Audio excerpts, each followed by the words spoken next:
نحمدہ ونصلی علی رسولہ الکریم اما بعد فاعوذ باللہ من الشیطان الرجیم بسم اللہ الرحمن الرحیم۔ ناظرین السلام علیکم ورحمۃ اللہ وبرکاتہ۔ میں اسامہ پروگرام پازیٹیو سائیکالوجی کے ساتھ آپ کی خدمت میں حاضر ہوں، اور میرے ساتھ میری عزیز معزز مہمان ہیں۔ میرے ساتھ شہلا عباسی ہیں، جن کا ایک طویل تجربہ ہے تعلیم و تدریس کا، علم و ادب سے بہت گہری دلچسپی رکھتی ہیں اور سوشل ویلفیئر میں پیش ہوتی ہیں۔ ان کے ساتھ سعدیہ فرحان ہیں، جن کا ایک تجربہ ہے سال ہا سال کا تعلیم و تعلم کا، اور سیکھنے اور سکھانے کے عمل کی بہت شوقین ہیں۔ ان کے ساتھ ہیں عالیہ بٹ، انہوں نے سائیکالوجی میں MSc کر رکھی ہے اور ان کی اسپیشلائزیشن چائلڈ سائیکالوجی ہے۔ اور ہمارے ساتھ ہیں زہرا نیر، جن کی سائیکولوجیکل ریسرچز کے ساتھ ہم ہمیشہ مستفید ہوتے ہیں۔ اور ہمارے ساتھ ہیں زنیرہ غیاث، جو کہ بہت ذوق و شوق کے ساتھ دین کی تعلیم حاصل کرتی ہیں اور ایک اسکول میں قرآن اور حدیث چھوٹے بچوں کو پڑھاتی بھی ہیں۔ اور ہمارے ساتھ ہیں امرین فیصل، جو کہ ایک بہت ڈیڈیکیٹڈ مدر بھی ہیں اور اس کے ساتھ ساتھ معاشرتی رویوں پر بھی نظر رکھتی ہیں اور تعلیم و تعلم کے میدان میں بھی بہت پیش ہیں۔ ناظرین، ہم آج بات کریں گے ایموشنل انٹیلیجنس کی تیسری ڈومین پر، جو کہ ہے موٹیویٹنگ ون سیلف۔ آپ کو یاد ہوگا کہ ہم نے پچھلے پروگراموں میں 2 ڈومینز ڈسکس کی ہیں۔ پہلی ڈومین ہے نوئنگ ونز ایموشنز، کہ انسان اپنے آپ کو جانے، اور اس کو ہم نے اسلامک کانسیپٹ آف محاسبہ نفس کے ساتھ کمپیئر کیا تھا۔ اور اسی طرح سے دوسری ڈومین ہے مینیجنگ ونز ایموشنز، اور اس کو ہم نے اسلامک سٹینڈ پوائنٹ آف تزکیۃ النفس کے ساتھ کمپیئر کیا تھا۔ آج موٹیویٹنگ ون سیلف، یعنی جب انسان کو باہر سے کوئی انکریجمنٹ نہ مل رہی ہو، کوئی اپریسیشن نہ مل رہی ہو، بظاہر انسان کو وہ وسائل بھی نہ مل رہے ہوں کہ جن کو ہوتے ہوئے انسان کوئی کامیابی کی سیڑھی چڑھتا ہے، لیکن وہ اپنے انر پیشن اور اپنی یکسوئی اور اپنے فوکس کی وجہ سے اس کام کو کرتا چلا جاتا ہے، اور پھر وہ ایک نہ ایک دن اس کام میں ضرور کامیاب ہوتا ہے۔ یہ تھیوری تو ایک سائیکالوجسٹ کی ہے، لیکن ہم اگر اس کو اسلام کے لینس سے دیکھیں تو ناظرین ایک بہت ہی پاکیزہ کانسیپٹ ہمیں نظر آتا ہے، اور وہ ہے حنیف کا کانسیپٹ۔ اور حنیف کا معنی قرآن میں ہے یکسو، فوکسڈ، ایک کام کے اوپر فوکسڈ ہو جانا اور اس فوکس کو پھر نہ چھوڑنا۔ جیسے ایک نارتھ سٹار کی طرف ایک کمپس جو ہے یا نارتھ کی طرف وہ پوائنٹ کرتا ہے، تو آپ دیکھیے کہ اس کی سوئی نارتھ ہی کی طرف پوائنٹ کرتی چلی جاتی ہے، چاہے وہ سمندروں میں ہو، چاہے وہ زمین پہ ہو، چاہے وہ ہواؤں میں ہو۔ تو وہ انسانوں کو نیویگیشن میں کتنا ہیلپ کرتا ہے، کیونکہ انسانوں کو ٹرسٹ ہوتا ہے کہ یہ کمپس جو ہے یہ درست ڈائریکشن ہی بتائے گا، کیونکہ یہ ہمیشہ ایک ہی طرف پوائنٹ کرتا ہے۔ تو ہم آج اس کانسیپٹ کو دیکھیں گے کہ ہمیں قرآن میں یہ کانسیپٹ کہاں ملتا ہے۔ میرا آپ سے یہ سوال ہے کہ ایک نبی ہیں جن کو اللہ تعالیٰ نے خاص طور پر قرآن میں حنیف کا لقب دیا ہے، کیا کوئی بتانا چاہے گا کہ وہ کون سے نبی ہیں اور ان کو کیوں اللہ تعالیٰ نے حنیف کا لقب دیا ہے؟ جی آپا، حضرت ابراہیم علیہ السلام جو کہ اللہ سبحانہ و تعالیٰ کے بہت برگزیدہ نبی ہیں، ان کے لیے اللہ سبحانہ و تعالیٰ نے قرآن میں مختلف مقامات پر حنیف کا لفظ استعمال کیا ہے۔ مثلاً سورہ البقرہ میں، سورہ آل عمران، سورہ النساء، سورہ الانعام اور سورہ النحل میں بھی۔ حضرت ابراہیم علیہ السلام نے اللہ سبحانہ و تعالیٰ کے ہر حکم کے آگے سر تسلیم خم کیا، اور ہم دیکھتے ہیں کہ انہوں نے اپنی پسند، اپنی خواہش، اپنی چاہت کی بجائے اللہ سبحانہ و تعالیٰ کی پسند کو مقدم رکھا۔ حضرت ابراہیم علیہ السلام کی سیرہ سے ہمیں بے شمار مثالیں ملتی ہیں جو کہ ہمیں بتاتی ہیں کہ حضرت ابراہیم علیہ السلام کتنے حنیف اور یکسو تھے۔ مثال کے طور پر ہم سب جانتے ہیں جیسے کہ حضرت ابراہیم علیہ السلام کی جو قوم تھی وہ بت پرست تھی، اور حضرت ابراہیم علیہ السلام نے ان کو منع کیا اس کام سے، لیکن ان سب نے مل کر یہ فیصلہ کیا کہ حضرت ابراہیم علیہ السلام کو آگ میں ڈال دیا جائے۔ تو حضرت ابراہیم علیہ السلام نے اس وقت بھی آگ میں جانا تو پسند کیا، لیکن توحید پر وہ ثابت قدم رہے، توحید سے اپنے آپ کو ہٹنے نہیں دیا۔ پھر اسی طرح ہمیں نظر آتا ہے کہ حضرت ابراہیم علیہ السلام کے جو والد ہیں وہ بھی بت پرست تھے، اور حضرت ابراہیم علیہ السلام نے ان کو بہت سمجھایا، اور جب وہ نہیں سمجھے تو حضرت ابراہیم علیہ السلام نے اپنے باپ، اپنے گھر، اپنے وطن کی جدائی تو برداشت کر لی، لیکن اپنی توحید جو ہے اس پر وہ قائم رہے، اور اللہ سبحانہ و تعالیٰ کے ہر حکم کو جو ہے وہ اس کی فرما برداری کی انہوں نے۔ پھر اسی طرح ہمیں ایک اور بہت بڑی مثال ملتی ہے حضرت ابراہیم علیہ السلام کے یکسو ہونے کی، کہ جب اللہ سبحانہ و تعالیٰ نے انہیں حکم دیا کہ وہ اپنی بیوی حضرت ہاجرہ علیہ السلام اور اپنے بیٹے حضرت اسماعیل علیہ السلام ان دونوں کو مکہ کے صحرا میں چھوڑ آئیں اور واپس آ جائیں، اور اللہ سبحانہ و تعالیٰ کے اس حکم کو حضرت ابراہیم علیہ السلام نے بلا جھجک، ذرا بھی ہچکچاہٹ محسوس نہیں کی، اور اس پر عمل کیا، اور ان دونوں کو اللہ کے حکم کے مطابق مکہ کے صحرا میں اللہ سبحانہ و تعالیٰ کے بھروسے پر وہ چھوڑ آئے، اور یہ ایک بہت بڑی قربانی تھی، اور اس سے ہمیں پتہ چلتا ہے کہ وہ کتنے یکسو تھے، کتنے فوکسڈ تھے وہ۔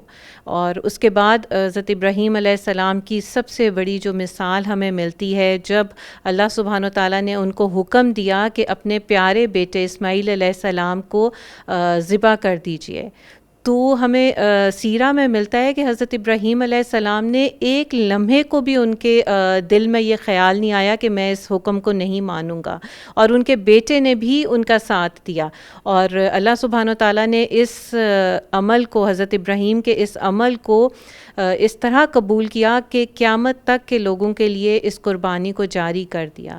تو ہم جہاں جہاں پہ بھی دیکھتے ہیں ہمیں حضرت ابراہیم علیہ السلام کی زندگی سے، ان کی سیرہ سے یہی ملتا ہے کہ زندگی کے ہر دوراہے پر انہوں نے اللہ سبحانہ و تعالیٰ کو چوز کیا، اور توحید پر قائم رہے، اور توحید پر ہی ثابت قدمی سے اپنی زندگی گزاری۔ بارک اللہ فیکم، کتنا ایمان افروز آپ نے ہمیں خلاصہ دیا ابراہیم علیہ السلام کی زندگی کا، کہ اللہ سبحانہ و تعالیٰ سورۃ البقرہ میں ابراہیم علیہ السلام کے حوالے سے ایک آیت جو فرماتے ہیں کہ اذ قال لہ ربہ اسلم قال اسلمت لرب العالمین، کہ جب ان کو ان کے رب نے کہا فرما بردار ہو جا، انہوں نے کہا کہ میں رب العالمین کا فرما بردار ہو گیا۔ اور پھر آپ دیکھیے کہ سورۃ الممتحنہ میں ہم دیکھتے ہیں کہ اللہ تعالیٰ فرماتے ہیں قد کانت لکم اسوۃ حسنۃ فی ابراہیم والذین معہ، یہ بہت بڑی بات ہے کہ تم لوگوں کے لیے اسوہ حسنہ، ہم سمجھتے ہیں کہ اسوہ حسنہ صرف رسول اللہ صلی اللہ علیہ وسلم ہی کا ہمیں فالو کرنا ہے۔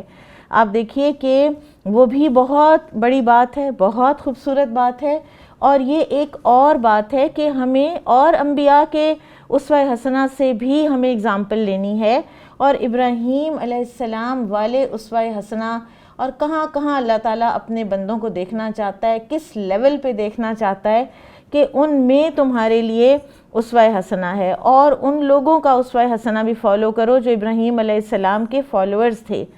اور انہوں نے کیا چیز ہے کہ جس کی اللہ تعالیٰ نے یہاں پر پرٹیکولرلی جس کو مینشن کیا ہے، کہ انہوں نے اپنی قوم سے کہا کہ ہم بری الذمہ ہیں تم سے، اور جن کو تم پوجتے ہو، اور ہمارے اور تمہارے درمیان ہمیشہ کے لیے عداوت اور بغض پیدا ہو گیا ہے، یہاں تک کہ تم لوگ اللہ پر ایمان لے آؤ۔ یعنی کوئی پرسنل وینجنس نہیں ہے، کچھ بھی نہیں ہے، صرف یہ ہے کہ تم لوگ اللہ پر ایمان نہیں لاتے۔ تو یہ توحید کی جو محبت ہے، یہ انسان سے اتنے بڑے بڑے کام کرواتی ہے، اور انسان کو یکسو رکھتی ہے نا۔ شرک انسان کو، کبھی انسان کسی ایک کو پلیز کرنے چل پڑتا ہے، کبھی دوسرے کو پلیز کرنے چل پڑتا ہے، اور توحید انسان سے اتنے بڑے کام کراتی ہے کہ اللہ تعالیٰ خود قرآن میں ابراہیم علیہ السلام کے بارے میں فرماتے ہیں ان ابراہیم کان امۃ قانتا للہ حنیفا ولم یک من المشرکین۔ ابراہیم علیہ السلام تو ایک امت تھے، ایک انسان نے امت جتنا کام کیا، قانتا للہ، ہمیشہ فرما بردار اللہ کے، حنیفہ اور یکسو، اپنے کام میں فوکسڈ، اور فوکسڈ انسان اتنے بڑے بڑے کام کر سکتا ہے، اور جو توحید کے اوپر فوکسڈ ہو تو اس کے تو پھر کارناموں کی کیا ہی بات ہے۔ جی ماشاءاللہ، حضرت ابراہیم علیہ السلام کی اسوہ میں توحید کا عنصر جو ہے وہ سب سے غالب ہے۔ تو اس بات پہ مجھے ایک بڑا خوبصورت مولانا محمد علی جوہر کا شعر یاد آ گیا. مولانا صاحب فرماتے ہیں کہ توحید تو یہ ہے کہ خدا حشر میں کہہ دے یہ بندہ زمانے سے خفا میرے لیے ہے. سبحان اللہ، یہ بندہ زمانے سے خفا میرے لیے ہے. اور اسی طرح آپ کی بات سے ہی مجھے علامہ اقبال کا ایک شعر یاد آ گیا، توحید کی امانت سینوں میں ہے ہمارے، آسان نہیں مٹانا نام و نشاں ہمارا. ناظرین، اب ہم ایموشنل انٹیلیجنس کی چوتھی ڈومین پر چلتے ہیں، اور چوتھی ڈومین ہے ریکگنائزنگ ایموشنز ان ادرز. دوسروں میں ایموشنز کو ریکگنائز کرنا، دوسروں کے لیے ایک ایمپتھی کا اور سمپتھی کا ایک جذبہ اپنے اندر رکھنا. ایمپتھی یعنی اپنے آپ کو کسی مصیبت زدہ کی جگہ پہ رکھ کے دیکھنا، اور سمپتھی یہ کہ اس کے ساتھ ہمدردی رکھنا. ہم اس کو اسلامک سٹینڈ پوائنٹ سے جب دیکھتے ہیں تو ہمیں ایک سمندر نظر آتا ہے تعلیمات کا، اور ایک سمندر نظر آتا ہے امپلیمنٹیشن کی ایگزامپلس کا. رسول اللہ صلی اللہ علیہ وسلم نے فرمایا کہ مومنوں کی آپس میں ایک دوسرے کے ساتھ محبت اور مودت اور باہمی ہمدردی کی مثال جسم کی طرح ہے. جبکہ اس کا کوئی عضو تکلیف میں ہوتا ہے تو سارا جسم اس تکلیف کو محسوس کرتا ہے، اور پورے جسم کی نیند اڑ جاتی ہے، اور پورا جسم بخار میں مبتلا ہو جاتا ہے.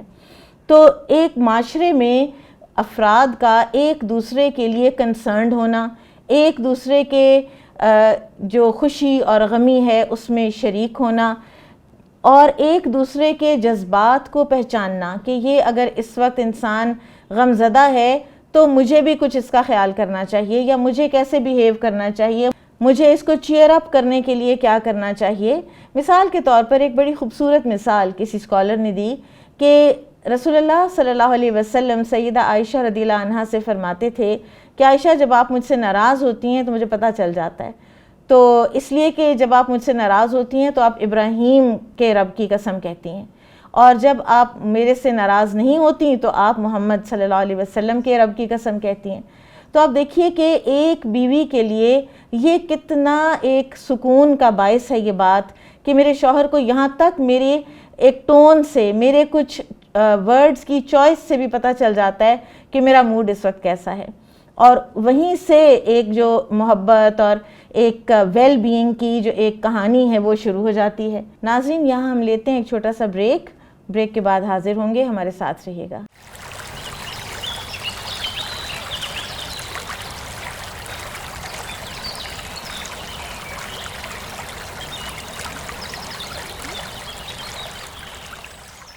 ویلکم بیک ناظرین. ہم بریک پہ جانے سے پہلے بات کر رہے تھے ایموشنل انٹیلیجنس کی چوتھی ڈومین کی، یعنی دوسروں میں ایموشنز کو، جذبات کو ریکگنائز کر سکنا. اور ہم نے بڑی خوبصورت مثال رسول اللہ صلی اللہ علیہ وسلم کی بھی ذکر کی تھی. میں یہاں پر ایک سوال آپ سے کرنا چاہوں گی شہلا، کہ آپ نے ماشاءاللہ سوشل ویلفیئر میں بہت کام کیا ہے، تو آپ ہمیں کوئی سوشل ویلفیئر کے کوئی ایتھکس یا اس کے کوئی اصول بتا سکتی ہیں کہ جو ہمیں قرآن میں ملتے ہیں؟ جی انشاءاللہ. قرآن پاک میں ہمیں متعدد آیات میں جو ہے یہ بات ملتی ہے کہ جو ہمیں یہ بتاتی ہے کہ دوسروں کی مدد کرنے کے لیے کیا اصول اپنائے جائیں یا کیا رویہ اپنائے جائے. مثال کے طور پہ 2 یا 3 آیات آپ کے سامنے رکھتی ہوں. سورہ البقرہ آیت نمبر 267 میں اللہ سبحانہ وتعالیٰ فرماتے ہیں، اے ایمان والوں، اپنی پاکیزہ کمائی میں سے، زمین میں سے تمہارے لیے ہماری نکالی ہوئی چیزوں میں سے خرچ کرو. ان میں سے بری چیزوں کے خرچ کرنے کا قصد نہ کرنا جسے تم خود لینے والے نہیں ہو. ہاں، اگر آنکھیں بند کر لو اور تو جان لو کہ اللہ تعالیٰ بے پرواہ اور خوبیوں والا ہے. تو ایک بہت ہی اہم چیز پہ اللہ سبحانہ وتعالیٰ ہماری توجہ دلا رہے ہیں، اور وہ یہ ہے کہ دوسروں کی مدد کرتے ہوئے، دوسروں کو تحفہ دیتے ہوئے ہم چیز کی کوالٹی کو مد نظر رکھیں. ہم یہ دیکھیں کہ جو ہم دوسرے کو دے رہے ہیں اگر وہ ہمیں کبھی ملتی تو کیا ہم اسے قبول کرتے. یہ ایک بہت ہی بنیادی سوچ ہے جو دوسروں کی مدد کرتے ہوئے ہمیں ہونی چاہیے. چھوٹی سی مثال سے آپ کو بات سمجھانے کی کوشش کرتی ہوں. میں جس ادارے میں سوشل ورک کی سربراہ کے طور پہ کام کرتی ہوں، وہاں ہم سستا بازار لگاتے ہیں. وہاں ہم جو ہیں وہ لوگوں سے ڈونیشنز جمع کر کے اور کسی بھی غریب علاقے میں جا کے ان کو سستی قیمتوں پہ بیچتے ہیں. تو ہم جب یہ اعلان کرتے ہیں کہ ہمارے لیے ڈونیشنز آنی چاہیے تو اچھی بھی آتی ہیں، میں یہ نہیں کہہ رہی کہ سبھی برے دیتے ہیں، لیکن بعض دفعہ تو ایسا محسوس ہوتا ہے کہ جیسے لوگوں نے اپنا سٹور صاف کیا ہے، جلے ہوئے کپڑے، بے تکے کپڑے، شلوار ہے تو قمیض نہیں ہے، قمیض ہے تو دوپٹہ نہیں ہے، اور میلے کپڑے، مسلے ہوئے کپڑے اللہ کی راہ میں دے رہے ہیں نا. مجھے بڑی پیاری ایک میری اپنی دوست کی مثال لگی کہ انہوں نے کہا اللہ کی راہ میں دینا ہے تو انہوں نے دھو کے استری کر کے پرفیوم چھڑک کے اور پیک کر کے دیا. آپ کی بات سے میں ایک اور ایڈ کرنا چاہوں گی یہاں پر کہ 2008 میں جب زلزلہ آیا تھا، جی بالکل، تب بھی جو ہوئی تھیں کلیکٹ، جو ڈونیشنز کلیکٹ ہوئیں، کوئی رضائیاں کلیکٹ ہوئیں، کوئی سویٹرز کلیکٹ ہوئے، اور اسی میں ہم نے دیکھا کہ جوتے کا جوڑے کا ایک صرف پاؤں، جی، اور اسی طرح ہم نے یہ بھی دیکھا کہ بہترین انداز میں پیک ہوئے ہوئے بہترین کپڑے. صحیح. کسی نے شادی کی کوئی قمیض دے بھیجی اور وہ الٹی اور ساتھ کٹی ہوئی لیسیں، جی بالکل، ہر چیز ایسے تھا کہ جیسے سٹور واقعی جیسے آپ نے کہا کہ صاف کیا ہے. اور آپا وہ سردیوں کا زمانہ تھا، کشمیر کا علاقہ تھا، لوگوں نے شفونز اور جارجٹس بھیجے ہوئے تھے، جارجٹس بھی دیے، اور جن لوگوں نے بہترین دیے ان لوگوں نے بھی بہت ہی اچھے دیے، اوپر لکھ کے دیا کہ اس کی یہ ایج کا ہے، اور یہ تو اللہ تعالیٰ نے ہی قبول کرنی ہے. اور کچھ تو کپڑے اسلام آباد میں یہ بھی سنا گیا کہ پھر وہ جلائے پائلز کی پائلز لگا کر، کیونکہ وہ ان کے کسی کام نہیں تھے. جی بالکل. اور آپ ہمیں مزید کوئی ایتھکس بتائیں گی سوشل ویلفیئر کے حوالے سے؟ جی، دوسری چیز جو ہمیں جس کا خیال بہت زیادہ رکھنا ہے وہ یہ ہے کہ سورہ بقرہ ہی میں اللہ سبحانہ تعالیٰ فرماتے ہیں کہ اپنے صدقات کو ضائع مت کرو، تانا دے کے، احسان جتا کے، تکلیف دے کے، دکھ دے کے. تو ہمیں اس کا بھی خیال رکھنا ہے کہ اپنی طرف سے ہم نے نیکی تو کما لی ہوتی ہے، لیکن اس کے بعد اگر کسی طرح سے انہیں جتا دیا یا انہیں تانا دے دیا یا جس کی بھی مدد کی ہے اس سے جواب میں ایکسپیکٹیشن رکھی، بار بار اپنی نیت کو خالص کرنا ہے کہ یہ میں اللہ کے لیے کر رہی ہوں. ہم جو ہے وہ یہ سوچتے ہیں کسی بھی کام ہماری ہیلپر کو دیتے ہوئے کہ یہ کسی وقت میرے کام آئے گی، اور اگر وہ نہیں آتی تو ہم کہتے ہیں ان کی تو آنکھوں میں حیا ہی نہیں. تو یہ تو ہم نے اللہ کو دیا تھا، ان کو تو نہیں دیا تھا. دوسری سب سے اہم بات سوشل ورک کرنے والوں کو بار بار یہ بات یاد رکھنی چاہیے کہ ریاکاری سب کچھ ضائع کر دے گی. تصویریں بنوانا، سلائی مشین بانٹ رہی ہیں بیگم صاحب، آٹا دے رہی ہیں، تو یہ سب کچھ جو ہے وہ بالکل قطعاً قابل قبول ہے. غریب کی عزت نفس بھی تو مجروح جی ہوتی ہے. بالکل بالکل ہوتی ہے. ہم نے اس طرح سے بھی ہوا کہ ہم نے جو ہے وہ اگر کبھی ریکارڈ رکھنے کے پرپس کے لیے تصویر کھینچنی چاہی تو انہوں نے انکار کر دیا کہ باجی اس سے بہتر ہے ہمیں مت دیجیے. تو یہ چیز بالکل بھی قابل قبول نہیں ہے. اور آخر میں جو سب سے ضروری چیز ہم نے دیکھنی ہے وہ یہ ہے کہ ہم انسانوں کی دنیاوی زندگی بہتر کرنے کے لیے تو تگ و دو کر ہی رہے ہیں، لیکن آخرت بہتر بنانے کی تگ و دو کس میں ہے.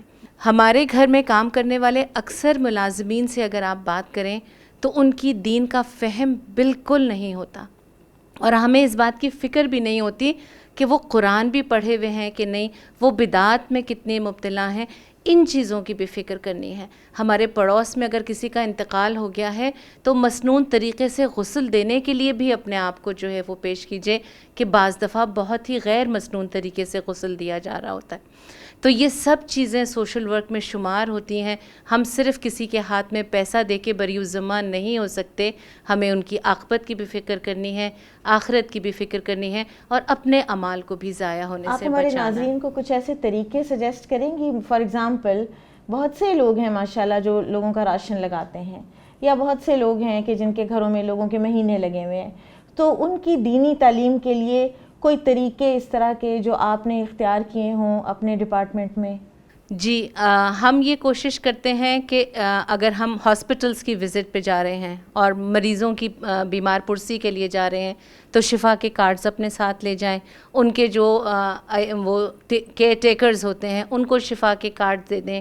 پھر اس کے بعد اسی طرح سے اگر کسی کے ہاں راشن لگا ہوا ہے یا کسی کو ہم ماہانہ اس طرح سے مدد کر رہے ہیں تو ان کو جو ہے وہ بار بار اس بات کا احساس دلایا جائے کہ اگر وہ قرآن نہیں پڑھے ہوئے تو انہیں قرآن پڑھنا چاہیے، یا ان کی جو ہے وہ انہیں مختلف غم اور مایوسی سے بچنے کی دعاؤں کے کارڈز دے دیے جائیں، کیونکہ ظاہر ہے غربت ڈپریشن تو لاتی ہے، تو اس سے کیسے بچنا ہے، پازیٹیو کس طرح سے رہنا ہے، اس طرح سے. اور خاص طور سے جب ہم کسی کے گھر اس کے لیے جائیں، تعزیت کے لیے جائیں، تو یہ ہماری بہت بڑی ذمہ داری ہے کہ ہم دعائے مغفرت کا کارڈ لے کے جائیں، کیونکہ ہمارے بہت بڑی آبادی کو یہ بات نہیں پتہ ہوتی کہ اگر ان کے گھر میں کوئی میت ہوئی ہے یا ان کے گھر میں ان کا کوئی پیارا چلا گیا ہے تو اس کی بخشش کے لیے کیا کرنا ہے.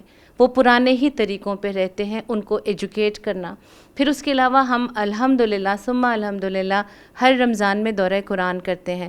دورہ قرآن میں بھی ہم انتخاب کرتے ہیں کچی بستیوں کا، غریب علاقوں کا، کہ وہاں جائیں، اور بہت زیادہ فائدہ ہوتا ہے. بڑی دلچسپی سے یہ خواتین گفتگو سنتی ہیں اور کویسچنز بھی کرتی ہیں، تو ہم دورہ قرآن کے ذریعے بھی انہیں دین کا علم پہنچانے کی کوشش کرتے ہیں. بارک اللہ فیکم. ایک اور جو معاشرے کے اندر ایک چیز جس کی اصلاح ہونی چاہیے میں سمجھتی ہوں، وہ یہ ہے کہ اگر کسی وقت آپ نہیں بھی دے سکتے جی تو ہو سکتا ہے کہ اس وقت اتنے فنڈز نہ ہوں، یا اگر کوئی پرسنلی کسی کی مدد کر رہا ہے تو اس کے پاس نہ ہو اس وقت، تو پھر آرام سے محبت سے اس کو یا دوبارہ بعد میں آنے کا کہہ دے، اور یا اگر ٹالنا بھی ہے تو آرام سے پولائٹلی جو جھڑکنا ہے اما السائل فلا تنہر، کہ سائل کو جھڑکو نہیں، جھڑک کے یا تم لوگوں نے تنگ کیا ہوا ہے، تم لوگ احسان فراموش ہو، اس طرح روز ہی آ جاتے ہو تو اس طرح کی باتیں نہیں کرنی چاہیے.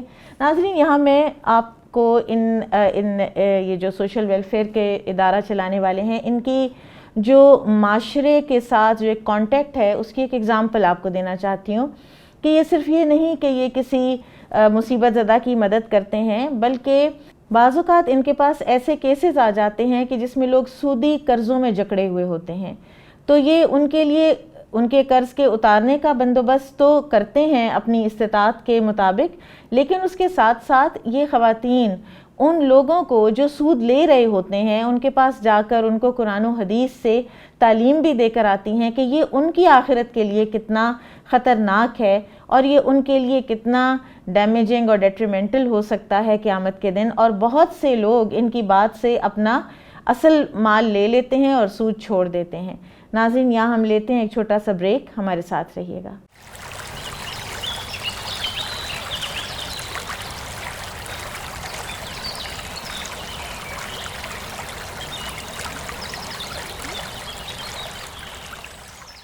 ویلکم بیک ناظرین. اب ہم اپنے مہمانوں سے پوچھیں گے کہ کسی کا کوئی سوال ہو سوشل ویلفیئر کے حوالے سے، معاشرے کے کچھ ایسے افراد کے حوالے سے، ضرورت مندوں کے حوالے سے، تو آپ لوگ کر سکتے ہیں. میرا ایک کویشچن ہے کہ سوسائٹی میں ایسے لیس پریویلیج لوگ ہوتے ہیں جو کہ وراثت کے حقدار نہیں ہوتے اور نہ ہی ان کی اپنی کوئی خاص انہیریٹنس ہوتی ہے، تو ان سے ایمپتھی کس طرح کی جا سکتی ہے؟ یعنی اگر کسی ایک کو وراثت مل رہی ہے اور اس کے کچھ ایسے رشتہ دار ہیں کہ جو وراثت کے حقدار تو نہیں ہیں، اور نہ ہی ان کا اپنا کوئی ایسا امید ہے کہ ان کو کہیں سے انہیریٹنس ملے گی، تو کیا ان کے ساتھ اسلام ہمیں کوئی دیتا ہے تعلیم کہ ہم ان کے ساتھ ایمپتھی کیسے کر سکتے ہیں؟ سعدیہ، میں چاہوں گی اس کا ہمیں آپ جواب دیجئے. جزاک اللہ استاذہ. جی بالکل، ہمیں اسلام جو ہے لا آف انہیریٹنس بتاتا ہے، جو کہ ایمپتھی اور آپس میں ایک دوسرے کا احساس کرنا اور ان کی دل جوئی کرنے کا ایک بہت بہترین اگزامپل ہے. اور اس میں جب وراثت تقسیم ہو رہی ہوتی ہے تو اس میں ہمیں گائیڈنس ملتی ہے قرآن سے. آپ دیکھیں کہ وراثت کی ڈویژن اس وقت ہوتی ہے کہ جب آپ کا کوئی بہت پیارا یا لوڈ ون جو ہے وہ اس دنیا سے چلا جاتا ہے. آپ اتنے دل گرفتہ ہوتے ہیں اس وقت اور غم سے نڈھال ہوتے ہیں، اور یہ ایک ایسی ریالٹی ہے جس کو فیس کرنا ہوتا ہے.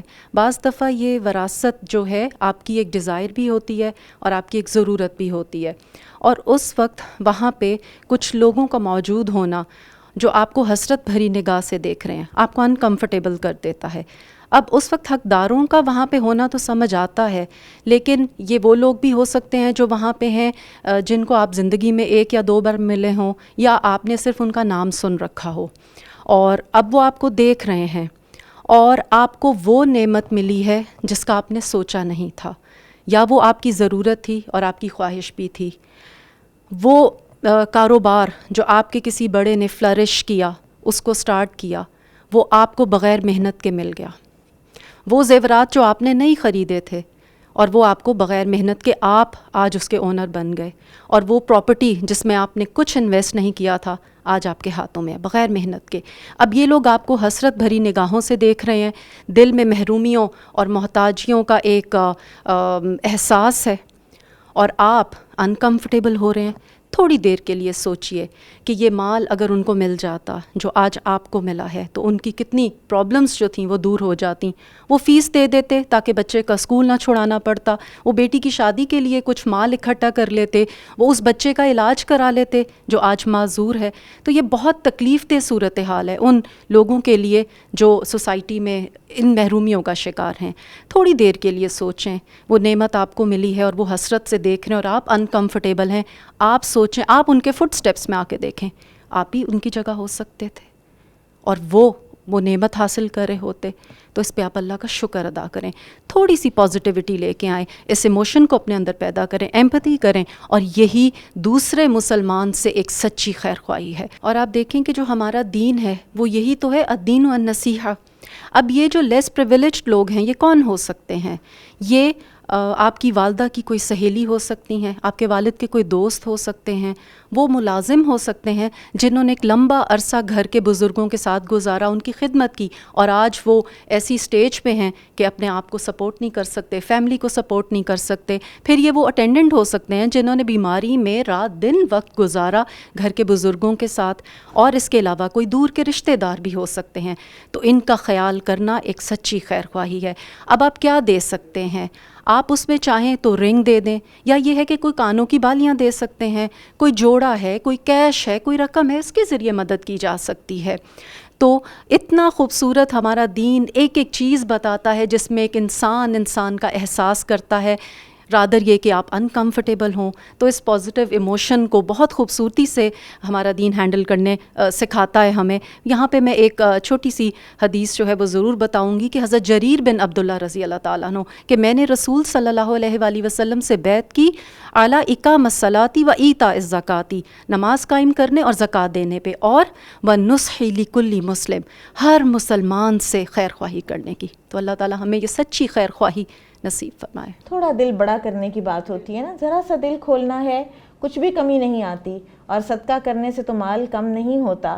انسان کو ضرور اپنے ساتھی ارد گرد کے لوگوں کا احساس رکھنا چاہیے. مجھے سورۃ الفجر کی آیت یاد آ گئی، وَتَأْكُلُونَ التُّرَاثَ أَكْلًا لَمًّا وَتُحِبُّونَ الْمَالَ حُبًّا جَمًّا، کہ تم لوگ وراثت کا مال سمیٹ سمیٹ کے کھا جاتے ہو اور تم جمع کر کر کے مال کو رکھنے کی بڑی محبت رکھتے ہو. تو بے شک آپ نے بالکل درست فرمایا کہ انسان کو دل بڑا رکھنا چاہیے، اور جب بھی وراثت کے بٹنے کا وقت آئے تو جو غیر وارث ہیں اور جو ضرورت مند بھی ہیں ان کی ضرور کچھ نہ کچھ دل جوئی، کچھ نہ کچھ دلداری ہونی چاہیے. بارک اللہ فیکم. آپا میں پوچھنا چاہ رہی تھی کہ یہ جو ایمپتھی کا ایموشن ہے، کیا یہ صرف عزیز و اقارب کے لیے محدود ہے، لمیٹڈ ہے، یا کہ اللہ سبحانہ و تعالیٰ کی دوسری جو مخلوقات ہیں ان پر بھی یہ اپلائی ہوتا ہے؟ یہ تو بہت ہی ایک سینسٹیو سوچ والا کویسچن ہے کہ ایمپتھی صرف انسانوں کے لیے ہی، یا صرف اپنے ارد گرد کے عزیز و اقارب یا دوست ہو گئے، نیبرز ہو گئے، یا اور دیگر مخلوقات کے لیے بھی ہے؟ عالیہ میں چاہوں گی کہ آپ اس کا جواب دیں ہمیں. جی آپا، ایکچولی امرین نے جو کویشچن کیا ہے اس کے بھی دو پارٹس ہیں. ایک تو انہوں نے یہ پوچھا کہ کیا یہ عزیز و اقارب کے علاوہ بھی اور لوگوں کے لیے یہ اپلائی ہوتا ہے، اور دوسرا یہ کہ اللہ تعالیٰ کی اور مخلوق کے لیے بھی اپلائی ہوتا ہے. تو اس میں دونوں ہی ہیں کہ ایک تو یہ کہ اس میں ہماری سوسائٹی کا جو ذرا انڈر پریویلیج طبقہ ہے، جس میں کہ ہمارے ملازمین بھی آ جاتے ہیں، ان کے ساتھ بھی ہمیں حسن سلوک ہی کرنے کا حکم اور درس دیا گیا ہے. اور ہم نے دیکھا ہے کہ دور جاہلیت میں جو سلیوز ہوتے تھے ان کے ساتھ اتنا برا سلوک کیا جاتا تھا کہ ایون جانوروں سے بھی بدتر ان کے ساتھ سلوک ہوا کرتا تھا، اور ان کو بالکل ٹریٹ کیا جاتا تھا، اور ان کو جو پنشمنٹس بھی دی جاتی تھیں وہ اتنی ان ہیومین ہوتی تھیں.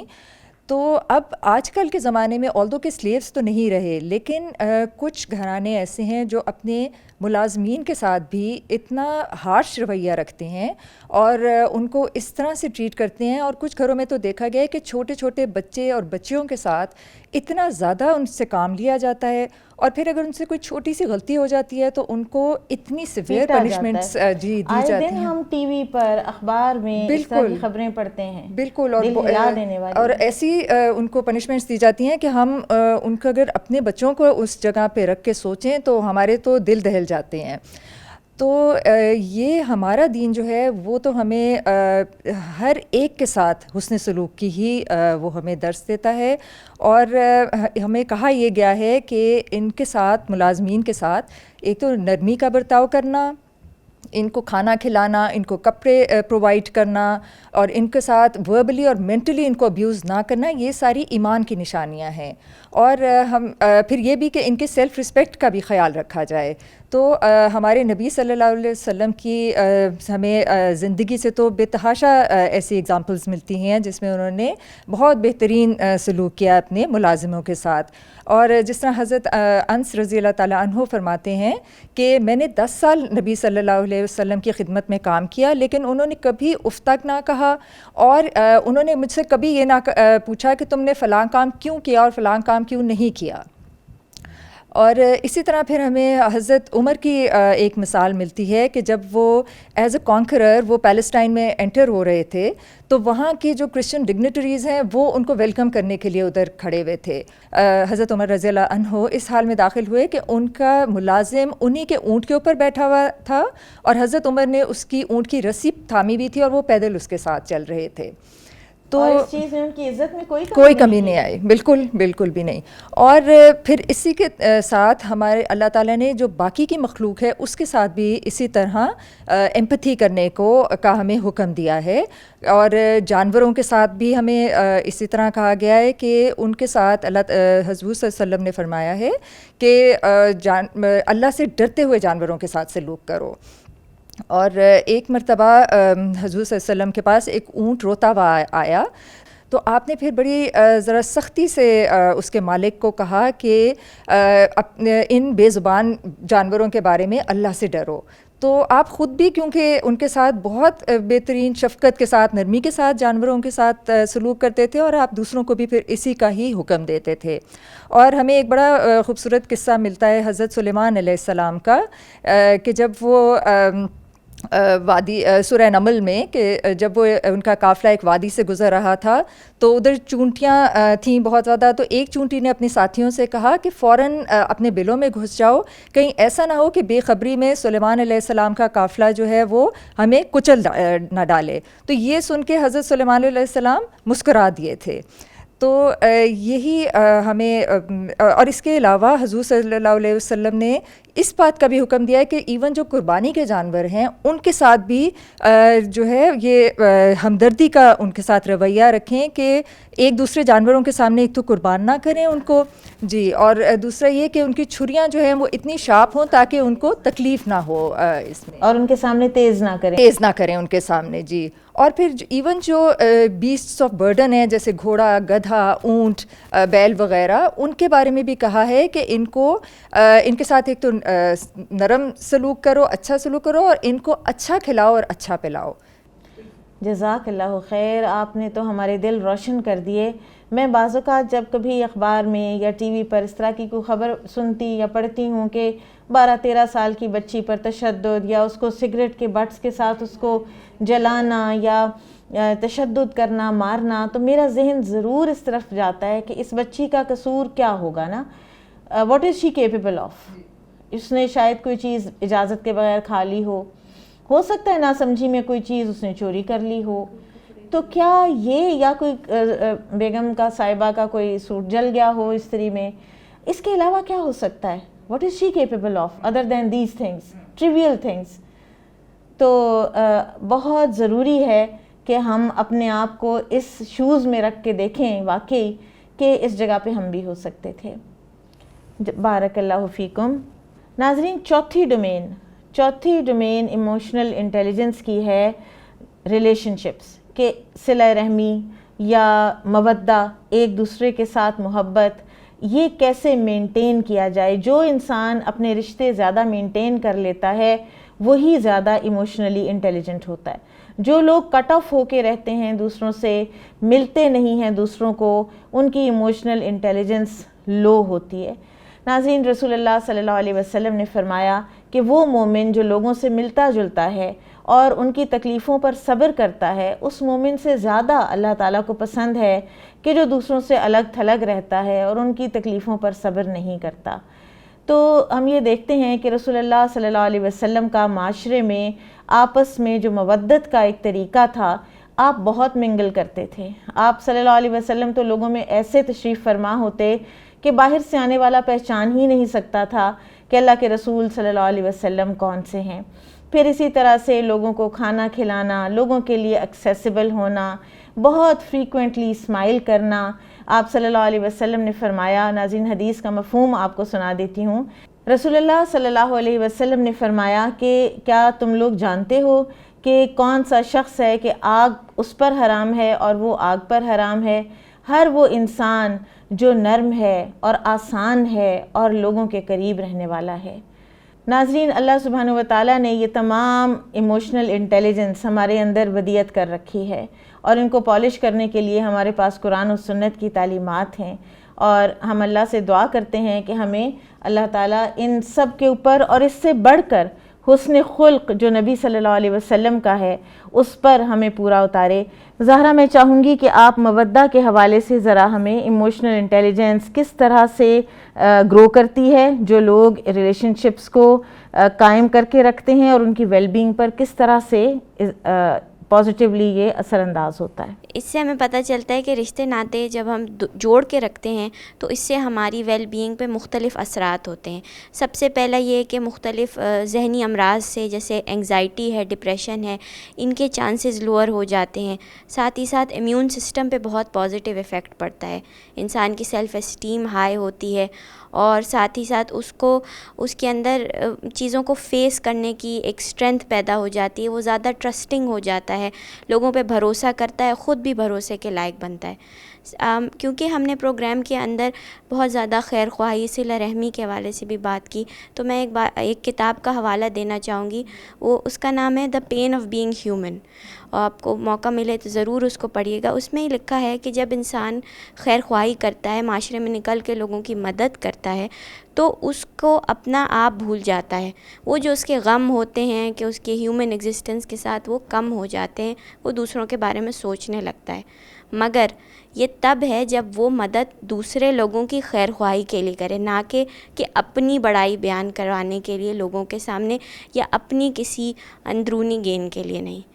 تو یہ پورا ایک دیکھیں کہ کتنا ضروری ہے ہمیں اپنے سسٹم ہے پورا، جس میں جس طرح آپ نے فرمایا کہ ہماری نیت بہت زیادہ کاؤنٹ کرتی ہے کہ ہم ایک کام کس نیت سے کرتے ہیں. اگر ہمارا اخلاص نیت ہوگا اور اخلاص نیت سے اگر ہم ایک نیکی کا کام کریں گے تو وہ ہماری فزیکل سیلف پر بھی اثر انداز ہوگا. اور آپ دیکھیے کہ کیسے نبی صلی اللہ علیہ وسلم نے جامع کلمات میں 2 الفاظ فرمائے، انما الاعمال بالنیات. اعمال کا دار و مدار انسان کی نیتوں پر ہے. تو اللہ تعالیٰ ہماری نیتوں کو خالص رکھے. ہم جو بھی کریں اپنے اللہ کے لیے کریں. ان صلاتی و نسکی و محیای و مماتی للہ رب العالمین. بے شک میری نماز اور میری قربانی اور میرا جینا اور میرا مرنا سب اللہ رب العالمین کے لیے ہے. اسی کا ہمیں حکم دیا گیا ہے، اور اللہ سبحانہ و تعالی ہمیں اہل ایمان اور اہل اسلام کی صف میں رکھے، اور مجھے اور آپ کو سب کو قیامت کے دن رسوا ہونے سے بچائے اور ہمیں معاف کر دے. ناظرین، اجازت دیجیے. بارک اللہ فیکم. سبحانک اللہم و بحمدک، اشہد ان لا الہ الا انت، استغفرک و اتوب الیک. السلام علیکم ورحمۃ اللہ وبرکاتہ.